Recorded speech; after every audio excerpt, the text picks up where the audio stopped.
We should have some intro music going on here.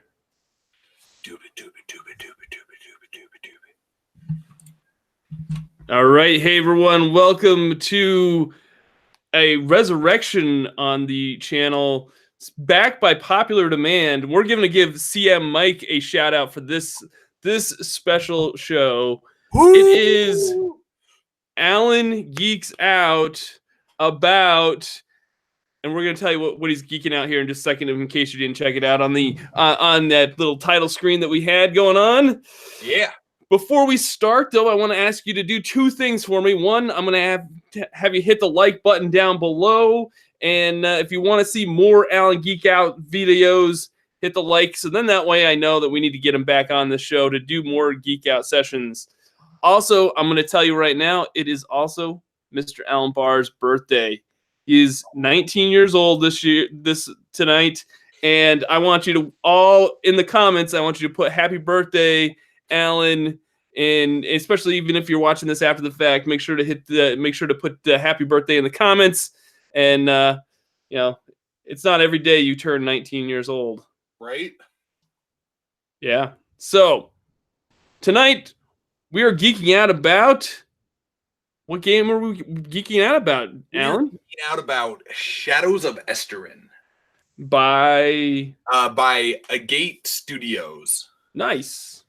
Yeah. I'm really excited about this game. Like when we were at PAX Unplugged, you introduced me to this game, and you said, "Doug, you need to pick this up." I'm telling you right now, just fork over your wallet and pick this up because you're gonna love this. Well, I think I said if you walk away with any one game from this convention, it needs to be this one. Yes. Then I wrote buying like a dozen more, but I was very clear that this was the priority. This was definitely the one that I couldn't leave PAX Unplugged with. And I'm gonna. You also said one other thing, Alan. You also said that if I buy any games that I buy, you were gonna run on this show at some point this year. I will, absolutely. I told you that, and I will honor that. I'm going to with me. All right.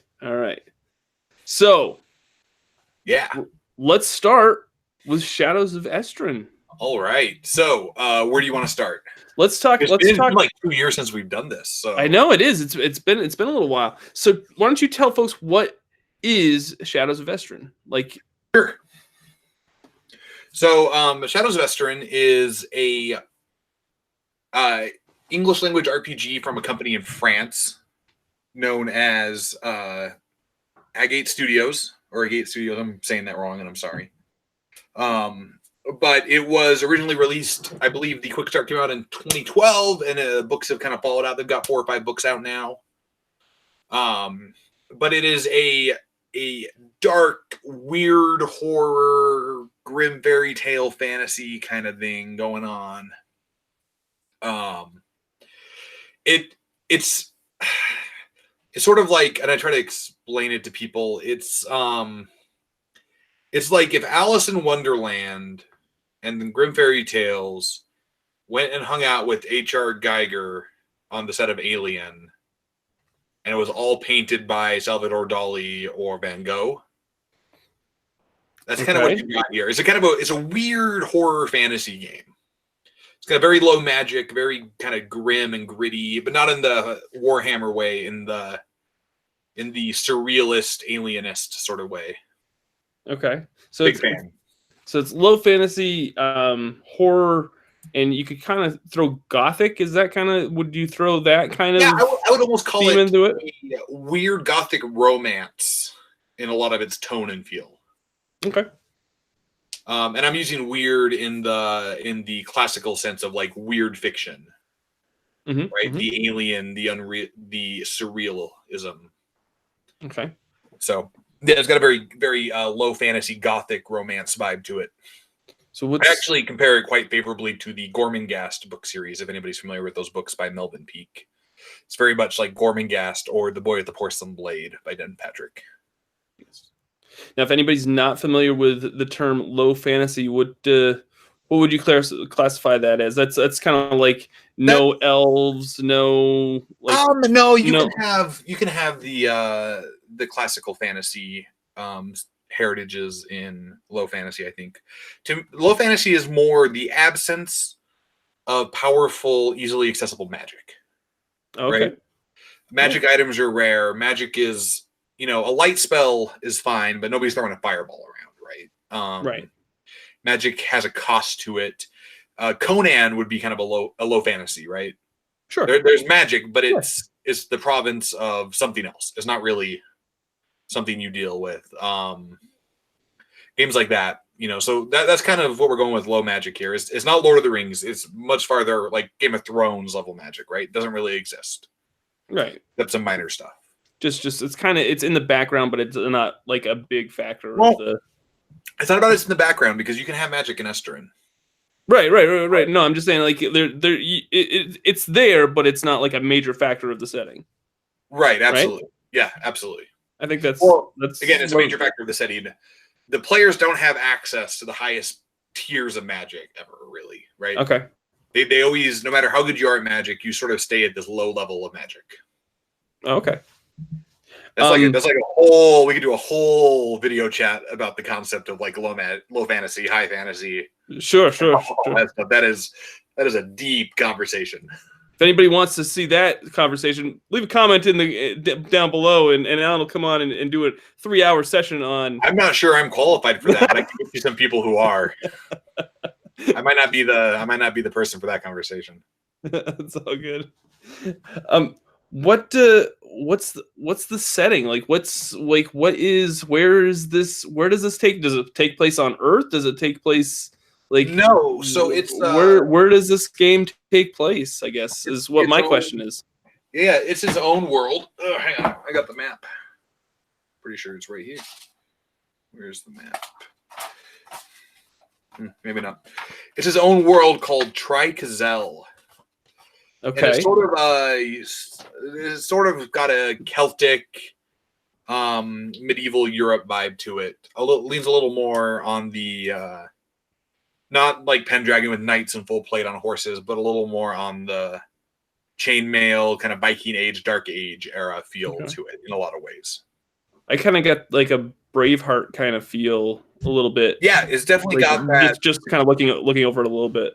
It definitely feels like their setting draws a lot from Celtic fantasy, like Viking Age fantasy. There's a lot of like, if you look at some of the cultures, a lot of like Norse Viking influences, and then stuff from like northern France and what you would classify as old Germania. Nice. I am paying attention to the chat, so if anybody is if anybody wants to drop any comments or add anything as we're chatting, feel free to. J. Scott Garibay says Shadows of Esteren has a perfect marriage of art and theme. Both are dark and foreboding.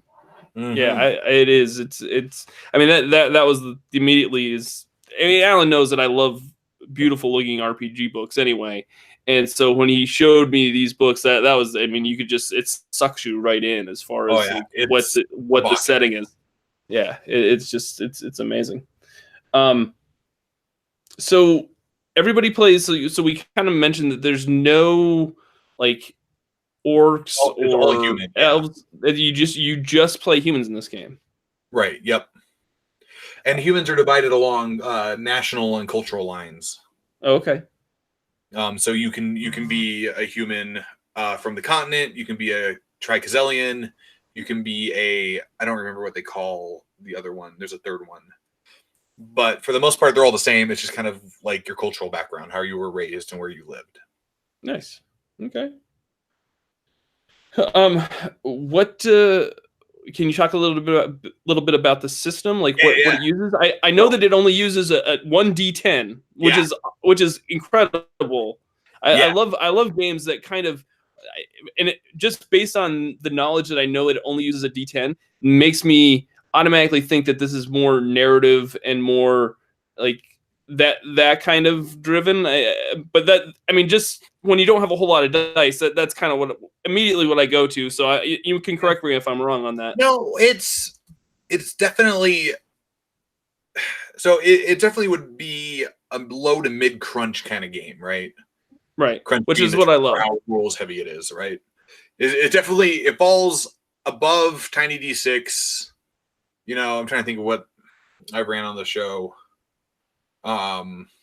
Which is mostly just tiny stuff. I don't think I run anything else. It's not tiny stuff on the show, really.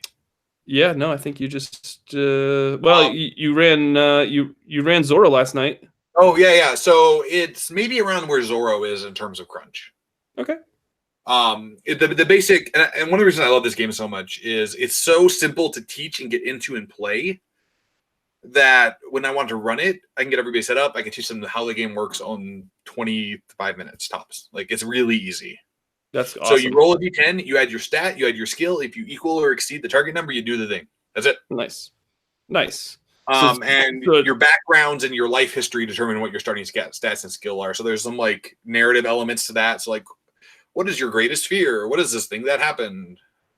And that gives you stuff. And then like, how were you? What was your profession? Why did you become an adventurer? And all these things sort of pile on to create a full-fleshed character.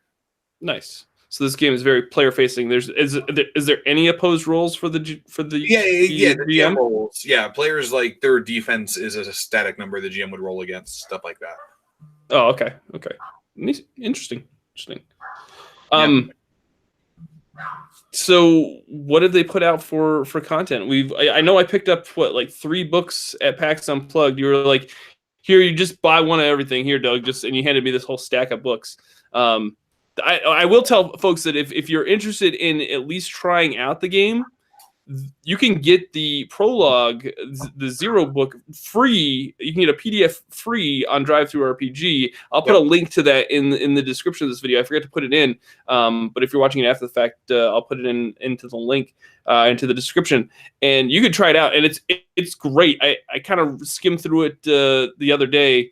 And I love everything that they put in this prologue. It really kind of gives you a great sense of what this game is all about. But what else have they put out, Alan? I have this file right here. Ugh. All right. Nice. Yeah, oh yeah. So you've got the prologue. Nice, and that's the special Kickstarter.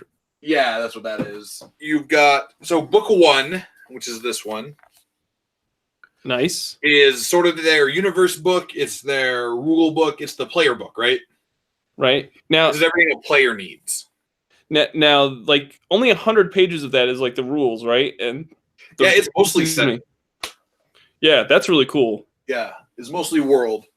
And then they've got book 2, which is this one. This one's kind of intended for what they call game leaders, or what other games would call a game master, right? Right. So it has monsters, it has a bunch of NPCs, it has some scenarios and adventures, it has maps and locations. And it has some other weird GM related rules. For generating monsters, enemies, or weird events, which is really great. I love this book. I'm a sucker for any game that has a really good travel mechanic. Okay. If you put good rules for a travel or a journey and have a book about traveling and journeys in your game, I will go nuts for that every time.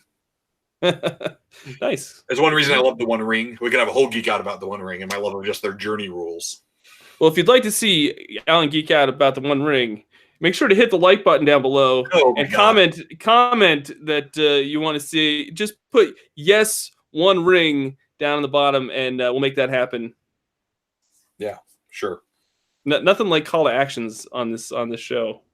Yeah. So then the next book I have, I don't remember what order these ones came out in because I had all the PDFs for a long time. I'd buy them as they came out, but I picked up all the books at Gen Con in a deal one time, so I don't quite remember. So this is Occultism. This is a whole setting book about magic. Oh, that's cool. It talks about the magic, but it's written in universe by 2 different people. So there's conflicting accounts. There is never quite clear how magic actually works. They're kind of playing with your head the whole way through. Interesting. Because there's one of them's kind of a scientist, and one of them's a sorcerer, and they're kind of, well, this is no. And they're kind of playing off each other. And then there's some adventures around magic and stuff like that, and some details around occult organizations and how they're organized and how they impact the setting. It's really cool. Nice. Yeah. So let's go back to the travel book again. The second book. You said something about monsters and beasts. Now, there's not. Is there an actual bestiary in that book, or like I can't. I haven't actually looked through the book itself. The travel book has a bestiary of enemies. Nice. Okay. And NPCs. Yep. Now, do you want to talk a little bit about the beasts? Like I read somewhere that like the beasts are kind of like in the background, like lurking. Like they're always there, but they're not like. Yeah. Like, so what's the deal with the beasts in this game? Because I read something about them. Yeah. Now I'm gonna forget what they're called. Now that you've like called me out on it, what are they? I forget what they were called. I gotta check my notes here for a second. Fidonas? Fiones. Or Fiones? something, yeah. So there's this kind of lore to the backstory in the setting where the Morthans, which are like druids in a sense, sealed away these evil, almost fayish creatures that had been just plaguing and being predatory on mankind. And those are Fiones. And so everyone is kind of unique. They're kind of these weird fairy monsters. Okay. Now and then they're all like these horrifying, like named. There's not like it's not like oh, this Fioned is a goblin and there's thousands of them. Like every single one is like a unique sort of monster, right? Like there is only one of this kind of Fioned. And it's really cool because it gives like this impact. You don't just like stab a goblin; you're stabbing, carve off many eyes, the tentacle monster of Immergas Lake, right? Like, oh, nice. Okay, yeah. Everything has some weight with the Fiones, and so there's the travel book has some samples of those, how to build them. It talks about how the Demorthans sealed them away, stuff like that. And some of that's in the player book too. So between the two of them, you kind of get the full breakdown of what players should know and what the GM should know. Okay, nice. Now you also had me pick up. There's a monastery book or something. Yeah. Yeah, that was next on my list. Okay. So next you have the Monastery of Tuath. Yes, that's the one. Yeah, this one's great. This is an adventure, all set in this creepy monastery where things are going wrong. It's really cool. Like, is it? Oh yeah.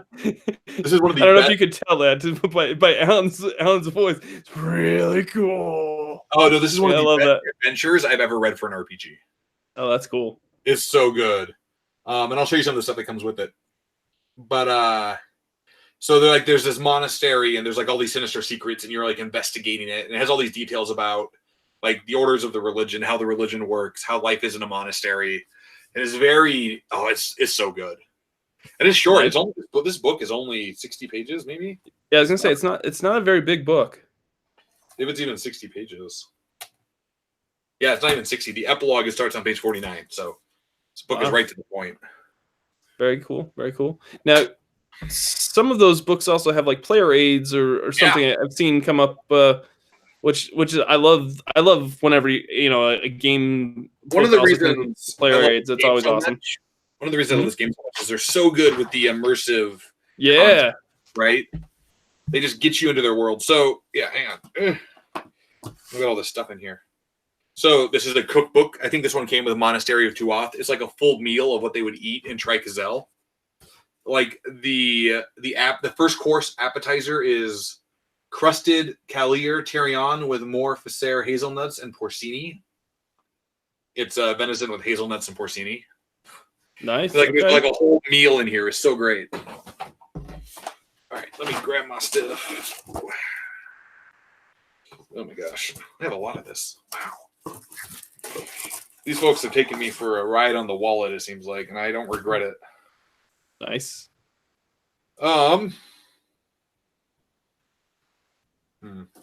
Which one is it? So they have, based on the, so this is a folder of just clues for the adventure. So you can see it says Tuath clues at the bottom. This is all GM clues, props, handouts that the GM can use when he's running the game. I love that.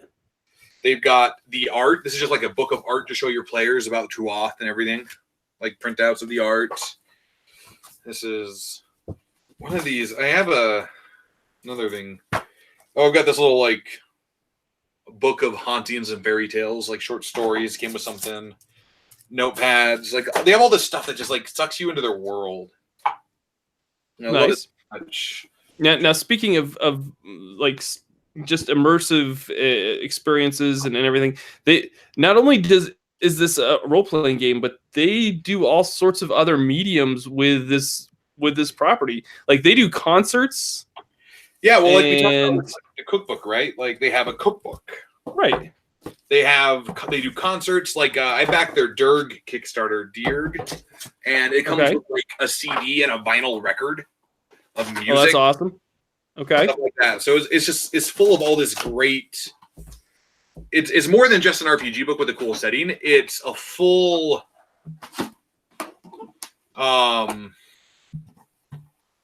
It's its full, like, gaming experience outside of just a game book, right? Sure. Now, did I also see somewhere that they wanted to do board games in this? Are there board games or something? They have a card game. They have a card game, okay. I don't actually have their card game, ironically enough. I think that's the one thing I don't have. But it's called In the Name of the Rose, and it's a card game based in their universe, and it kind of relates to the Monastery of Tuath adventure. Oh, okay. So it's actually on my list to pick up at Gen Con this year. So let's see here. I'm going to go to the chat here. I'm going to... Historian. Ooh, that's pretty. And this holds all my props. Nice. I'm going to go to the chat here just for a second. Yeah. Let's see. Jason says, that sounds like most monasteries from my gaming experience. I'm kind of curious as to what monasteries Jason is experiencing, if that's what they sound like. J. Scott Garibay says, I think it is interesting how the game purposely gives homage to Celtic myth, but also skins those myths so it is burdened by having to be historically accurate, which can create its own challenge. It's not burdened. I'm sorry. Yeah, I just saw the follow-up question or the follow-up comment. So that is pretty cool. Like it kind of draws the inspiration, but yet doesn't kind of stick to it. And so the last book I have is this one called the Black Moon Handbook. Okay. Which is another in-universe book. And it's all about how hauntings, exorcism, and ghosts and stuff occur. How they're dealt with, things like that. Nice. Enemies. And it comes with some short adventures and like some bestiary stuff again. Awesome. Sounds like I've got some catching up to do for. Yeah, go to Gen Con and get it all. That's apparently what I did like twice. So. So you said that you backed they've got another book on the way? Is that they have a Kickstarter Dirg, which hasn't fulfilled yet. I think they're a little behind, but I think the last update was they were like at the printer or something. So hopefully it's soon. Okay. But it's a campaign. So they number their books. So you have book 0, which is the prologue, book 1, which is the player book, book 2, which is the GM travel book. Then you have these adventure books, which aren't numbered. And then Dirg is book 3. Oh, okay. I wondered if and it's a 2-part like campaign adventure. Oh. Cool. So there's 2 books. Yeah, and I think I got them both. Now I have to check my backer kit, but they took me for a ride with that Kickstarter. That happens. Which I don't regret. Like it was totally worth every penny. Let's see here. J. Scott says it is also interesting that it is a fantasy tabletop role playing game that is breaking away from the strong Tolkien themes that carry through so many fantasy tabletop role playing games. So, it's kind of neat that it very much stands on its own, which is very cool. Tobar Steps says the latest books looks like they're a little bit behind. It looks like they're behind on getting those out. Yeah, it happens sometimes or something. Yeah, unfortunately that does happen with Kickstarter projects. Oh no, I didn't order book 2. Alan, you better get on that. Sorry, I apparently ordered like maps and like 3 sets of metal dice. So I am clearly not hurting for stuff I got from them. Nice. And I believe the PDF is out of the book, so it's done in that regard. Oh, that's cool. Okay. Yeah. Let's see here. Jason says Kickstarters are Alan's white panel van full of candy. Whatever, Jason. You're the worst. But it's true. It's true. Like if you came to me and said, "Hey, I have a RPG Kickstarter for you. Just come inside our van," I'd be like, "Okay, let me in." I will beat you to your van, stranger. Ryan also asks, "What game system do they use?" We kind of talked about that a little earlier. D10 stat plus skill system. Yeah, it seems. If you're familiar with the unit system that Eden Studios used in like Buffy, Angel, Conspiracy X 2.0, it's very similar to that. Nice in a lot of ways. So what I know I kind of warned you ahead of time that I was going to ask you this question, and because as soon as I saw the books at PAX Unplugged, it immediately gave me it immediately made me think of Symbaroum, and it kind of has that same feel. And I know there's folks that watch this show that are big Symbaroum fans. What would you say? Is there any crossover with Symbaroum? Do you think that this kind of I know you probably. Yeah, I'll let you answer. I have Symbaroum. I have just the core book is all I have, but I have it. They both kind of fill the same niche in a lot of ways. They're both kind of low magic fantasy, dark fantasy settings. Estrin leans a little more horror. It has like really good rules for mental trauma and stuff. Okay. I really dig.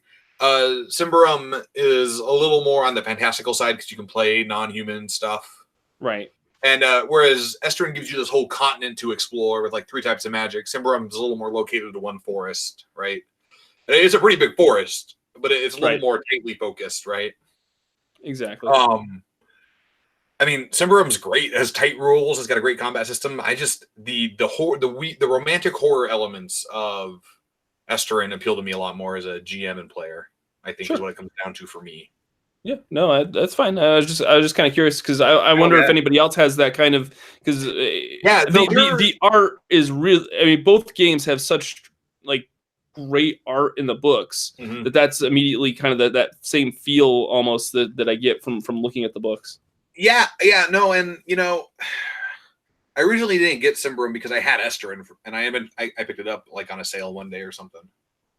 Just the core book, and I really liked it. But every time I went to run it, I was like, I'll just run Estrin. It's kind of what I landed. I knew Estrin. I was familiar with it. Sure. Yeah, I have all this stuff for it now, so that's kind of where I'm going to sit, I think. Yeah, no, that's fine, and that's perfectly okay because you always want to play something that that you really enjoy and that you're familiar with. I do want the rest of the Symbaroum books though, and they're so good. Gladly, if somebody buys them for me, I will come on the channel and run it. Nice. Okay. And so comment below or like this thing if you want Doug to buy Alan's Symbaroum book. Boom! Call to action works both ways. There you go. Oh man. Now you're on the hook. So yeah, no, I that's fine. That's fine.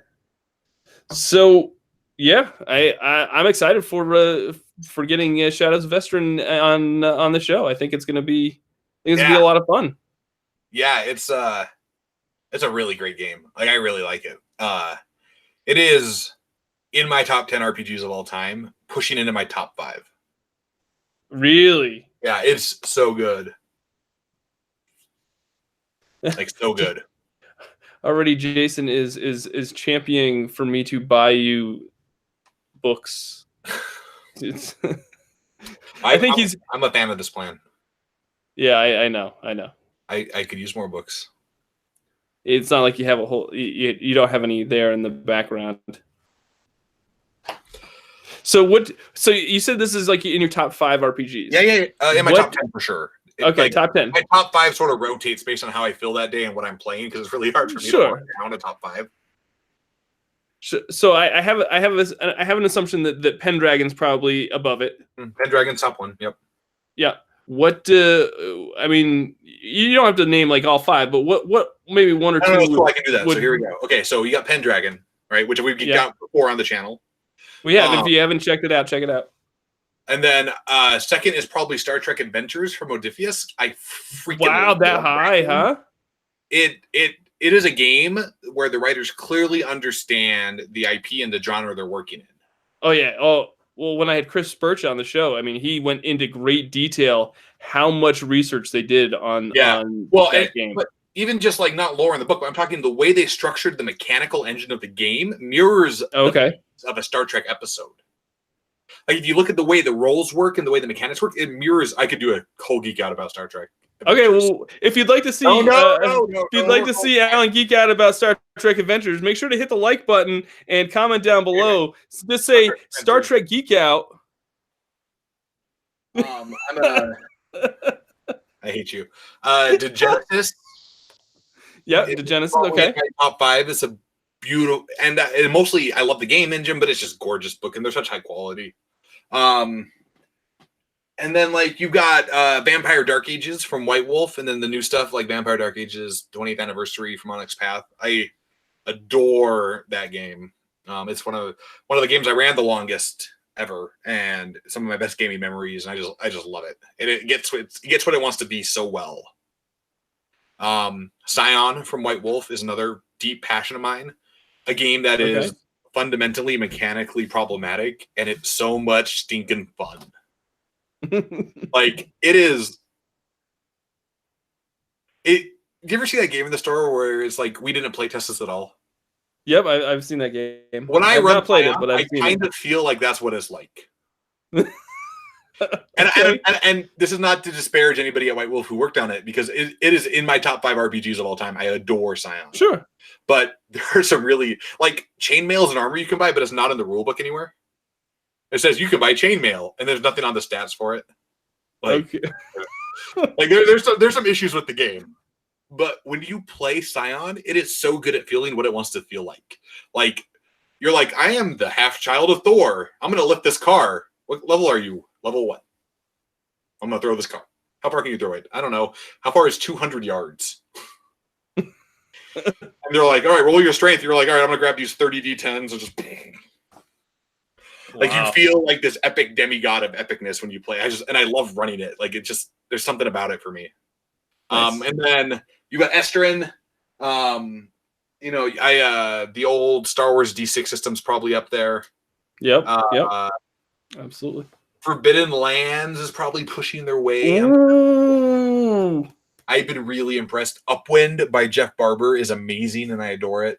So I got a lot of games, right? But Estrin is like, this is the company Estrin gets to sit with, right? These are not.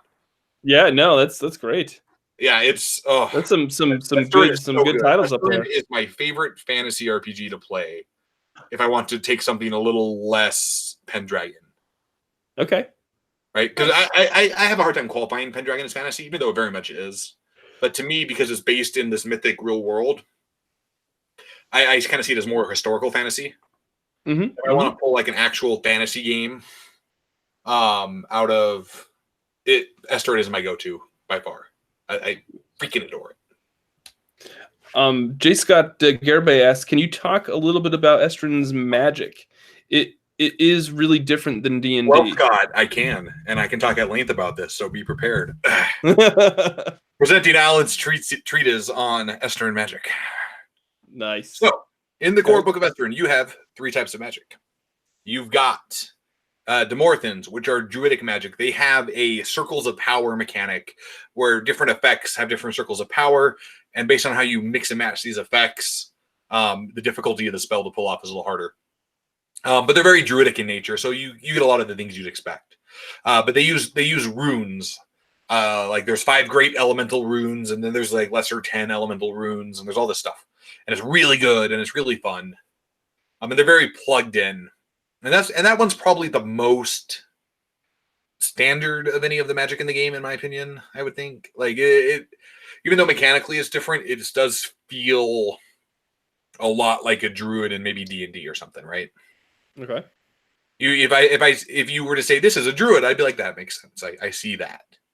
Then you've got prayers, which are done by priests, and that's your cleric equivalent in a lot of ways. I'm using D&D terms for accessibility here. Sure, just in that way, folks. Right, but clerics pray.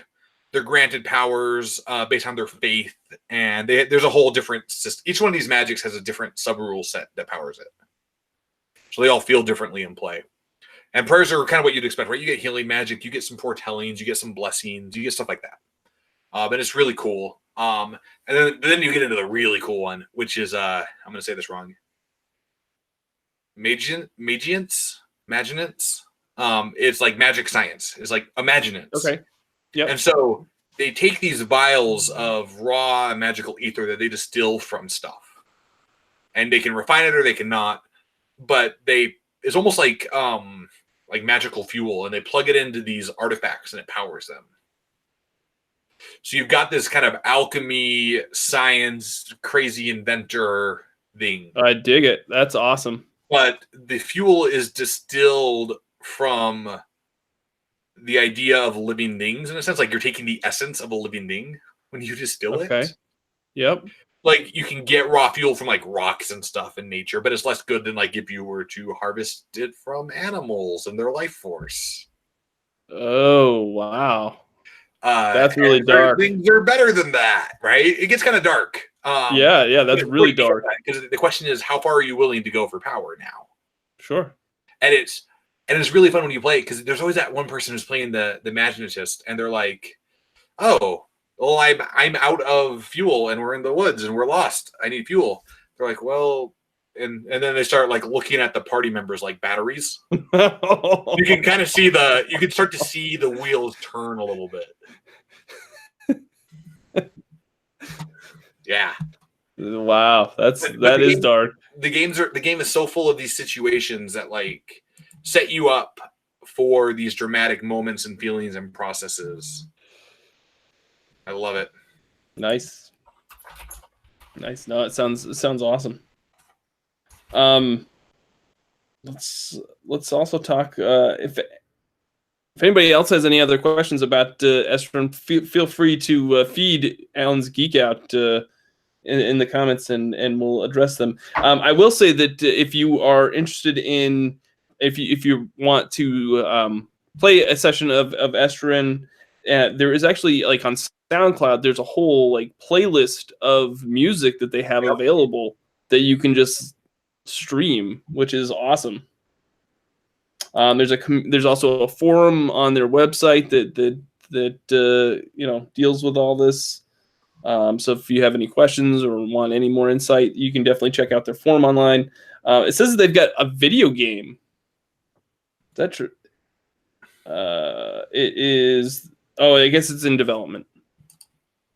Wow. So yeah, I don't think that's out. I feel like that's not a thing yet. Yeah, they really want to like really immerse people in this setting. That's awesome.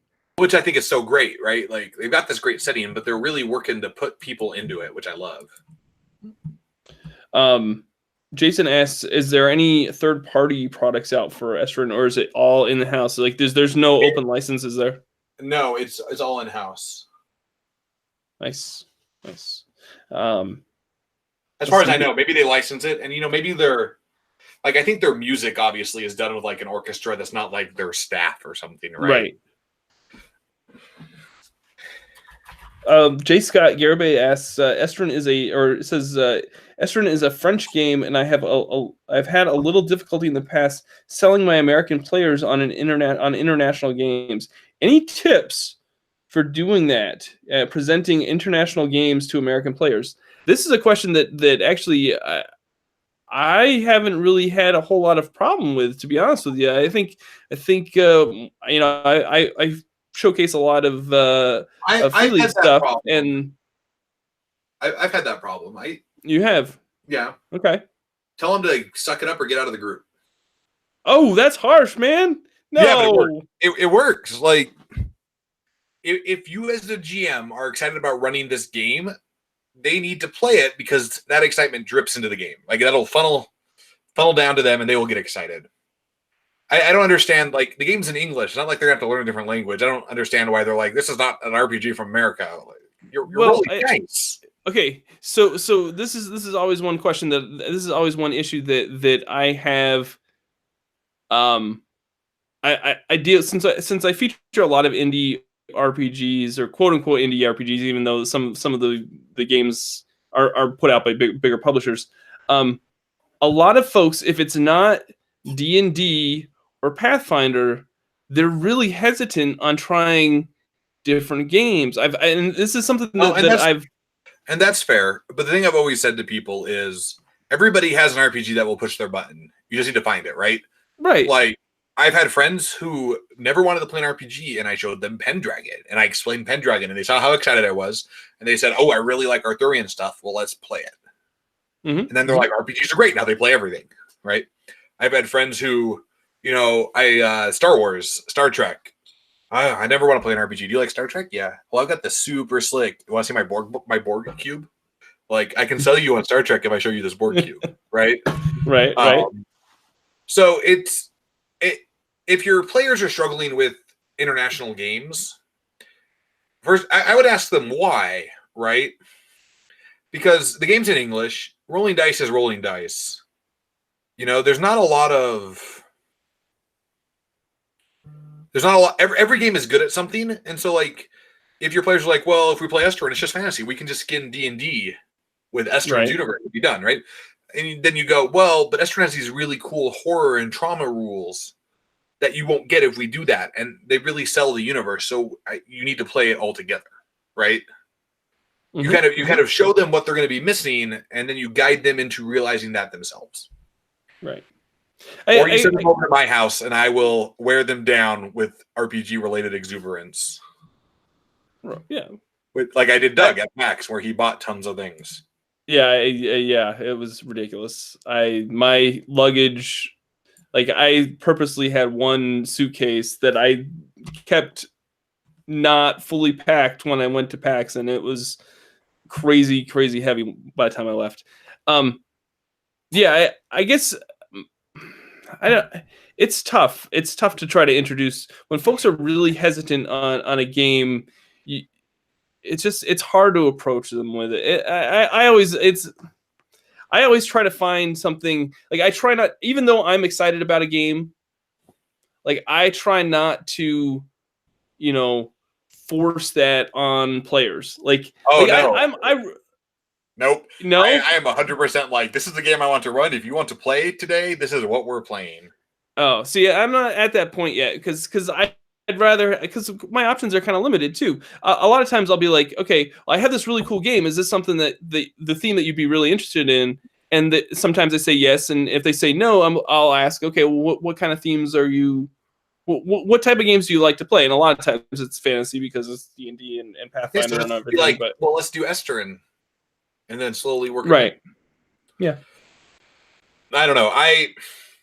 I've experienced that problem. I understand that problem. But to me, that problem is less a problem of your players not wanting to play things and a problem of them not understanding the options that are available out there, right? They don't know why Estrin is different than D&D, so you need to show them and tell them and explain to them. Yeah, right? No, I guess that. Yep.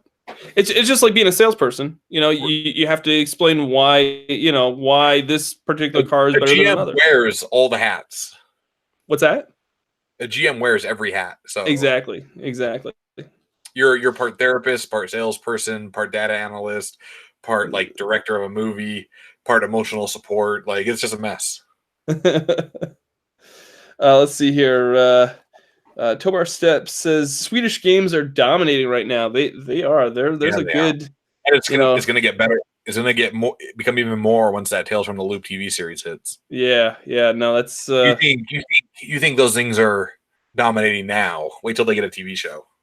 Yeah. That's. It's gonna be great. I'm excited for it. Free League's got some great stuff. Riot Minds has got some more content coming out for Treadbang. There's a lot of great publishers that are putting out some great Scandinavian games. Let's see here. Jay Scott says, great point. The rules really do pair with the setting for Estrin. Jason says, my wife says, my wife will probably say, Doug, you are never allowed to hang out with Alan while you have any money ever. That's probably... That's fair. Yeah. You should ask somebody who hangs out with me at Gen Con how that goes. You think PAX was bad? Be at Gen Con, like me in the dealer hall. Wasn't Kent there for that? Yeah, I only think I made him buy one RPG though. Yeah, because I don't think his budget was that. I don't think he came to Gen Con with. No, I think I killed his budget with one game. I think it was like 5 Genesis. Yeah, 5 minutes in, I think you pretty much killed it for him. Yeah, that's all right. That's all right. Let's see here. Jason also says, this is a good point. I think that is where games like Estrin have a chance, though. They don't overwhelm you with crunch. They have easy mechanics and interesting rules. So I think that's another, a lot of folks don't like getting bogged down with rules. Like there's something about like having to, stop and calculate. I like games that just kind of let you keep flowing, where you roll a dice, you can kind of see what you have for a result and just keep going. God, if only somebody made games like that. Yeah, I know. I don't know who someone better get on that. Yeah, I'm sure there's a market out there for a minimalist RPG that's any good. Somebody will figure it out. Let's see here. Jason says, I got my group into games starting with Tiny Dungeon. It was a one-shot, but the mechanics led into Tiny Frontiers and then Wastelands and everything. So, yeah. So, any game that kind of pare down some rules is always good. Awesome. Cool. Yeah, I think that's all the chat we have. You will not go wrong buying Shadows of Esteren, and I give it my Alan-approved seal of RPG purchasing. Wow. We should have like a graphic and a sound. I like to pretend that has any meaning, but if you show me an RPG, it'll probably get that seal. Like they're like, I have this RPG about playing pandas, and you're actually ninjas, and I'm like, boom, seal. Nice. I would actually play a Panda Ninja RPG, just to be clear. I would totally play a Panda Ninja RPG. All over that. I think that should be one of your nope. One of your Patreon games that Patreon. Yeah. So if you would like to check out, stop it. the Gallant Knight Games Patreon and see if I thought you were going to do another call to action. I was like, no. I wasn't going to do another call to action, except for the fact that I was going to tell folks to check out your Patreon. You go to patreon.com/Gallant Knight Games, and you can follow along with Alan every month, and he provides RPGs, and the next one is going to be a Ninja Panda RPG. So I've got our next Geek Out RPG. Okay, what is it?